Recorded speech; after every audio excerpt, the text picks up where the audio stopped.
Mapalad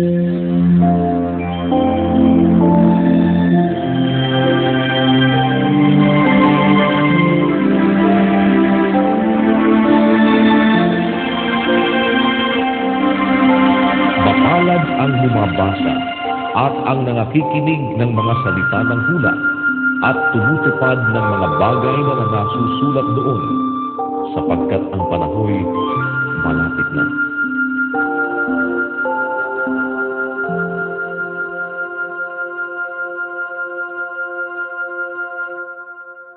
Ikalawang Timoteo, Kapitulo 4.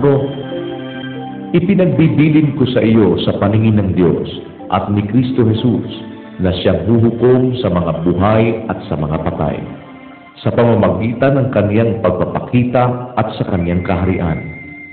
Ipangaral mo ang salita, magsikap ka sa kapanahunan at sa di kapanahunan, sumawata ka, sumaway ka, mangaral ka na may buong pagpapahinuhod at pagtuturo, sapagkat darating ang panahon na hindi nila titiisin ang magaling na aral, kundi pagkakaroon nila ng katinang tainga ay magsisipagbuntun sila sa kanilang sarili ng mga gurong ayon sa kanilang sariling mga masasamang pita, at ihihiwalay sa katotohanan ang kanilang mga tainga at mga ibabaling sa katha.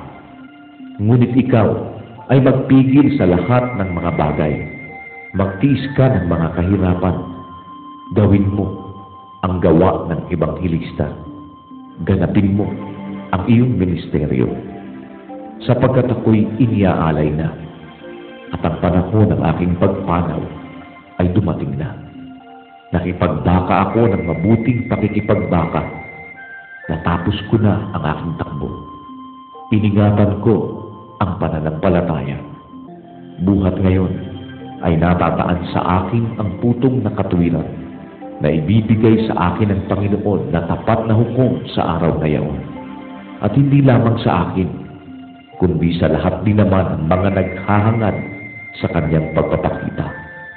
Magsikap kang pumarini na madali sa akin, sapagkat ako'y pinabayaan ni Demas. Palibhasa'y iniibig niya ang sanglibutang ito at napasa Tesalonica. Si Crescente ay napasa Galacia at si Tito ay sa Dalmacia. Si Lucas lamang ang kasama ko.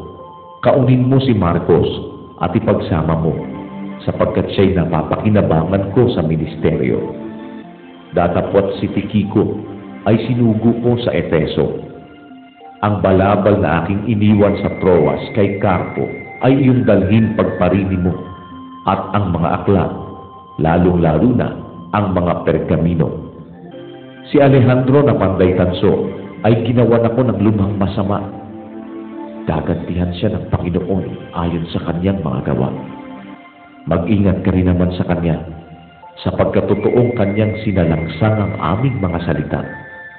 Sa aking unang pagsasanggalang, sino man ay walang kumampi sa akin, bagkus pinabayaan ako ng lahat.